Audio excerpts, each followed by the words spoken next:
کے شروع سے لائن نمبر 1 سورۃ انعام کی آیت نمبر 140 اعوذ باللہ من الشیطان الرجیم بسم اللہ الرحمن الرحیم وهو الذي أنشأ جنات معروشات وغير معروشات والنخل والزرع مختلفا أكله والزيتون والرمان متشابها وغير متشابه كلوا من ثمره إذا أثمر وآتوا حقه يوم حصاده ولا تسرفوا إنه لا يحب المسرفين. بسم الله الرحمن الرحيم وهو الذي أنشأ جنات معروشات وغير معروشات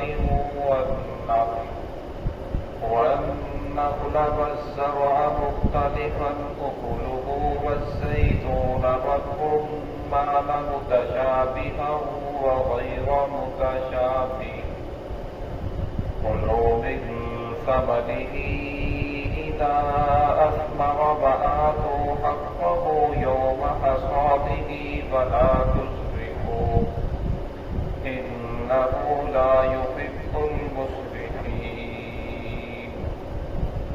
وهو الذي أنشأ جنات اللہ وہ ذات ہے جس نے پیدا کیے تمہارے لیے باغات معروشات وغیر معروشات. کچھ باغات وہ ہیں درخت پھل وہ ہیں جنہیں چھتریوں کے اوپر چڑھایا جاتا ہے وغیر معروشات اور کچھ وہ ہیں جنہیں چھتریوں کے اوپر نہیں چڑھایا جاتا. والنخل اور کھجور پیدا فرمائی والزرع اور کھیتی کو پیدا فرمایا مختلفا اکلو جس کا پھل مختلف ہے والزیتون اور زیتون کے درخت کو والرمان اور انار کو پیدا فرمایا متشابہا جو آپس میں ملتے جلتے ہیں وغیر متشابہ کچھ وہ ہیں جو آپس میں ملتے جلتے نہیں ہیں. کلوا من ثمرہ کھاؤ اس کے پھل میں سے اذا اثمر جب وہ پھلدار ہو جائے وآتوا حقہ اور ادا کرو اس کے حق کو یوم حصادہ کاٹنے کے دن پھل کو اتارنے کے دن ولا تسرفوا اور اسراف نہ کرو انہ لا یحب المسرفین بے شک اللہ رب العزت اسراف کرنے والوں کو پسند نہیں فرماتے. گزشتہ آیات کے اندر اللہ رب العزت نے ان لوگوں کا تذکرہ فرمایا جو اللہ رب العزت کے نام کے اوپر بھی خرچ کرتے تھے زکات دیتے تھے صدقہ خیرات کرتے تھے اور اس کے علاوہ لات نازا ان کے نام پر بھی دیتے تھے. تو اللہ رب العزت نے ان لوگوں کو سمجھایا اور آخر میں فرمایا ساء ما یحکمون برا ہے فیصلہ جو لوگ یہ کر رہے ہیں.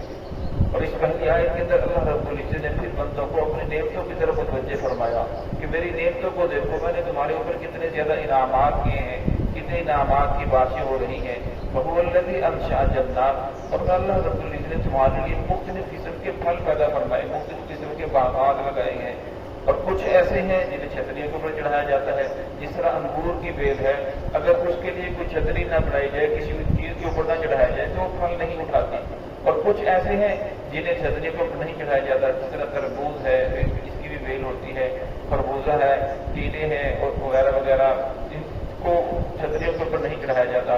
والنخل بزرعا، پھر کھجور کا خاص کا تذکرہ فرمایا. عرب کے کچھ علاقے ایسے تھے جن کا سارا سال کا خوراک کا جو انتظام تھا وہ کھجور کے اوپر ہی تھا. والزرع مختلف، اور کھیتی پیدا فرمائی. مختلف اکل، اس کا پھل مختلف ہے. اب چنے کا اور طرح ہے، اور باجرہ اور طرح ہے، مکئی اور طرح ہے، مسرور کی دال اور طرح کی ہے. ہر چیز کا ڈیزائن مختلف، جو سیب ہے وہ مختلف ہے. اور میں ان سب کو پیدا کرنے والی ذات کون ذات ہے؟ اور وہ تمہارا رب ہے جن سب کو پیدا کر رہا ہے. والزیتون، اور میں نے تمہارے لیے زیتون کو پیدا فرمایا، جو انسان کے لیے، میدے کے لیے بھی، انسان کے جسم کے لیے بہت زیادہ طاقتور ہے، فائدہ مند ہے.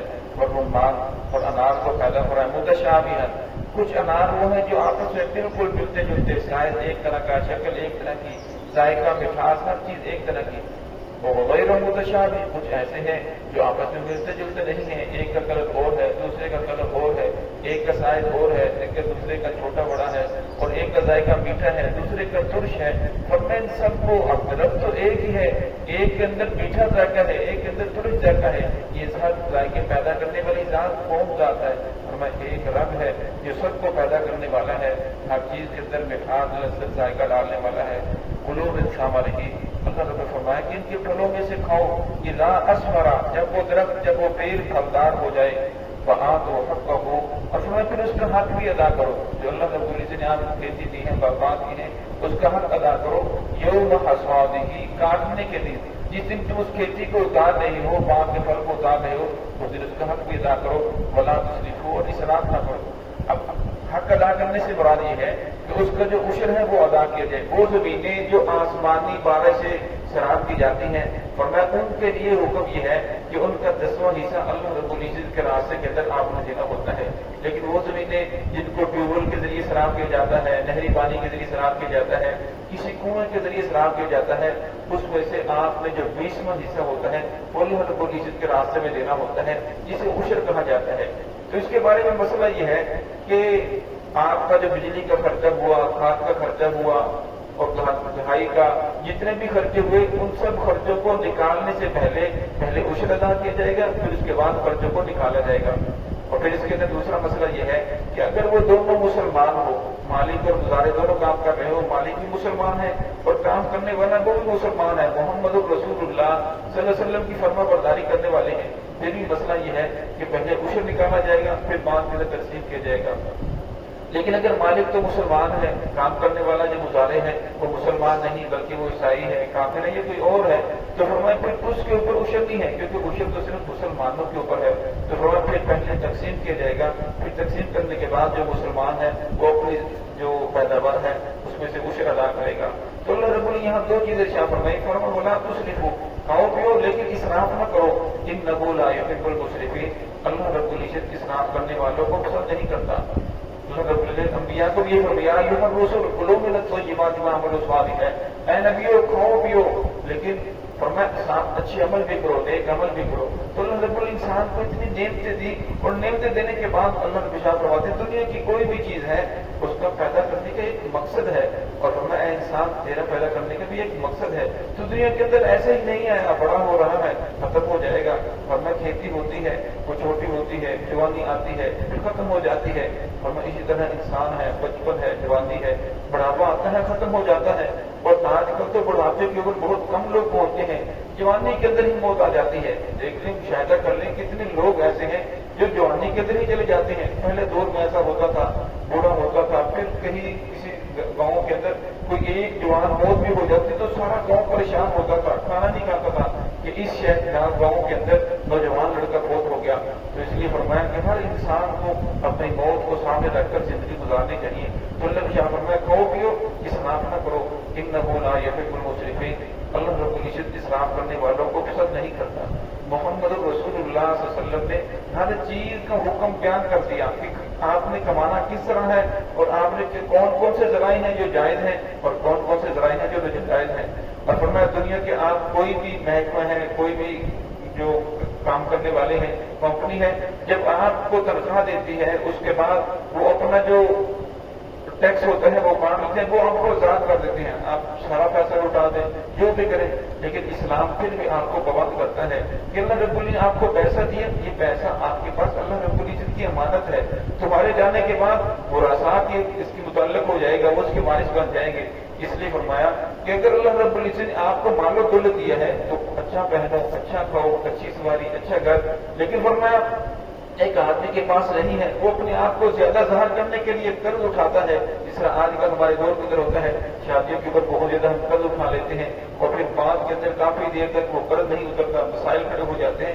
اور میں جتنے اللہ رب العزت نے آپ کو دیے ہیں اس کے اندر رہ کر اللہ رب العزت کی اطاعت کرو، محمد رسول اللہ صلی اللہ علیہ وسلم کے طریقوں کے اوپر چلو، ولا تسرفوا، حد سے تجاوز نہ کرو۔ اور حد سے تجاوز کرنے سے مراد یہ ہے کہ جہاں ضرورت نہیں ہے وہاں انسان پیسہ خرچ کر رہا ہے، اور فرمایا جہاں ضرورت ہے وہاں خرچ نہیں کرتا۔ بیوی بچوں کے اوپر خرچ کرنے کی ضرورت ہے وہاں خرچ نہیں کرتا، حالانکہ بیوی بچوں کے اوپر، والدین کے اوپر جو انسان پیسہ خرچ کرتا ہے وہ انسان کو خرچ کرنے کا صدقہ ملتا ہے، صدقے کا ثواب ملتا ہے، اس کے اوپر بہت بڑا اجر ہے۔ وہ ہے کہ اللہ رب العزت ہم سب کو صراط مستقیم پہ چلنے